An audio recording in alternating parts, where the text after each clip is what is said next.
Chris Lynch Local News with Boxman, Christchurch's flexible self-storage solution. Convenient door-to-door container delivery. Boxman, affordable storage at your place or ours. And Christopher Luxon is with me. Good morning to you. Morning, Chris. Good to be with you.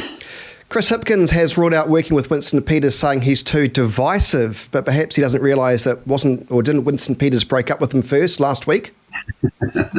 Yeah, look, I mean, I think it was quite a desperate and, to be honest, quite a sad sort of announcement from Chris Hipkins. It was quite personal and quite negative, and I just think that's where he's going with this campaign because he hasn't got a record to run on and he hasn't got new ideas to take the country forward. So from my point of view, it was a rather odd sort of speech that he gave on Sunday.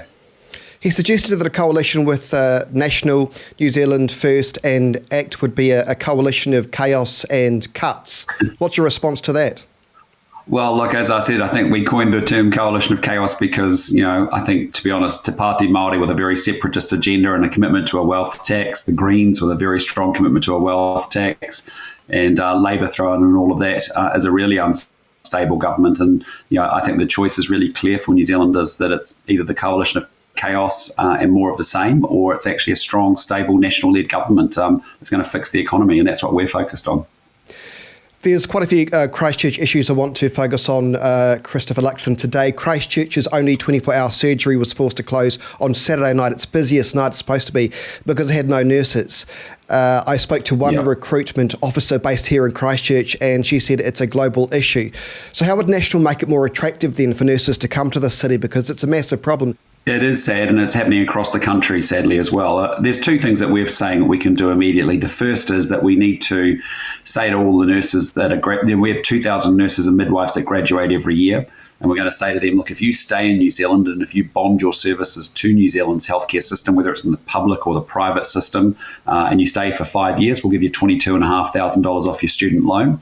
Secondly, we need to open up the immigration settings and say if you're a registered nurse somewhere in Wales or the Philippines or in South Africa and you want to come to New Zealand, come here for 6 months without a job, find a job, because there's 4,500 of them that we're short, and then we'll end up making sure that we end up getting you get a job, and then we'll pay $10,000 to get you relocated here. So we have to work on both ends of that, which is the immigration settings as well as actually growing homegrown talent as well.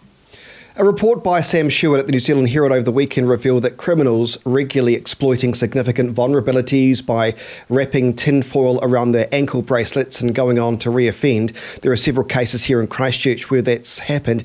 Doesn't this just go to prove what many have said all along, that ankle bracelets simply don't work? Yeah, and I think, Mark Mitchell and I are really concerned about that report. From our point of view, we're going to make sure we limit the discounts that judges are giving, and so you don't end up with violent criminals actually at home on home detention. They should be in prison, and I think that would be important because, I think, really ankle bracelets probably really designed for dishonesty offences rather than violent crime as such. And so I think, we're going to make sure there's serious consequences for those young offenders as well, and actually use those mechanisms, whether it's our military academies and other remedies that are available and sentencing that's available as well. So, there's some major challenges there, and we need to look into that very, very closely. I was speaking to a corrections officer over the weekend who works at Rolleston, and they were saying there are about 200 prisoners down from previous years, and I got them to explain what you mean by that, and they said, well, we've got 200 beds that should have prisoners, and these serious offenders are actually out in the community, and they looked pretty distressed by that. What do you say? Yeah.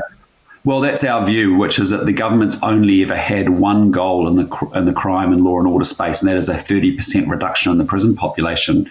And you and I, Chris, would say that's great if there was a 30% reduction in crime, but that's not the case. Violent crime's up, retail crime's up. There's now 9 gang members for every 10 police officers, and a ram raid happens every 11 hours in New Zealand. So, we want to be able to, that's why we're quite comfortable saying to judges, we're going to limit the amount of discounted sentences. The consequence of that is there'll be more people going to prison for longer.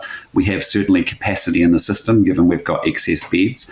But that's right. I mean, there's been a massive growth of gang members who've been convicted that end up on home detention with ankle bracelets. Well, actually, that's unacceptable. We're going to say if you're a gang member, that's an aggravating factor in sentencing by a judge. We'll limit those discounts that they can give. And we have capacity in our jails. And I'd sooner have people in prison going under rehabilitation from day one rather than sitting out as a risk in the public community. TVNZ is under fire for accepting government cash for exchange for news articles, and even an hour-long climate change documentary fronted by its journalists. This is highly inappropriate, isn't it? Yeah, it is, and it's not clear because I think you need clear, defined lines between government and between the media, and the fact that it wasn't really clear to everyone, I think, is not good at all. Not a good sign. Would you go as far to say it's propaganda? Well, I think the problem is the government has increased its, I think they're spending now over $100 million a year on TV advertising. And you've got to ask yourself the question of what's the value of it? What's it actually leading to? Some of the campaigns don't seem to make a lot of sense. It's a waste of money, frankly. And there's other ways that sooner that money was deployed. But I think you've got to be really careful with making sure there are really clear, definitive lines between media and between government. And when campaigns are going on like that, you can see how people lose trust in government pretty quickly. I saw on Twitter somebody who uses the name Thomas Kramer. Apparently it's a fake name, but does important investigative work. And he revealed documents from the Official Information Act, documents that suggested that in 2022, I think it was, a staff journalist was meeting with the Department of Prime Minister and Cabinet regarding content for their Whole Truth series. I mean, this is a little bit too close, isn't it? I mean, this is, and look, don't get me wrong, the staff journalist involved may well have been well-intended, wanting to get the public messages out there, but there has to be a separation between journalists and the Prime Minister's office. Come on. Yeah, absolutely, and that should be very much declared up front, and then made very clear that the reader is actually understanding where it's coming from, and not trying to hide it as content creation when it's actually very, very integrated. And so be clear about it, be very defined up front, and otherwise that's how people start to lose trust in institutions, right? Trust in the media, trust in government. Just finally, the Green Party announced wants to build trams in Christchurch, and at first I thought they're barking mad. But then, when they were comparing the public transport system, what they have in the Gold Coast, something similar, I thought not a bad idea actually. What do you say? Yeah, look, I mean, I like our plan better, which is 13 roads of national significance and 4 big public transport projects. I think the trick for public transport, and whether it's light rail and trams, I get everyone likes the ideas, is it has to be compelling, and otherwise it's just a white elephant. And so, for us at the moment, our focus is on upgrading our roads and making sure we've got connectivity with each other and to the markets we need to get our products and goods out to. So for us, we're very much committed to, doing the Ashburton Bridge south of Christchurch. We obviously want to do the Wood End bypass and further north, and we obviously want to keep looking at whether we can 4-lane Christchurch to Ashburton in particular. So that's where our focus is going from, and that's where that's the parlour state of our roads is unbelievable. As you drive around, it's incredible how it's just been allowed to let loose. And when I think about all those motorways that have been put into Christchurch, and they are they're fast and they're safe, and that's the standard of roading we should have everywhere for a modern, reliable set of infrastructure and what should be one of the small advanced countries of the world.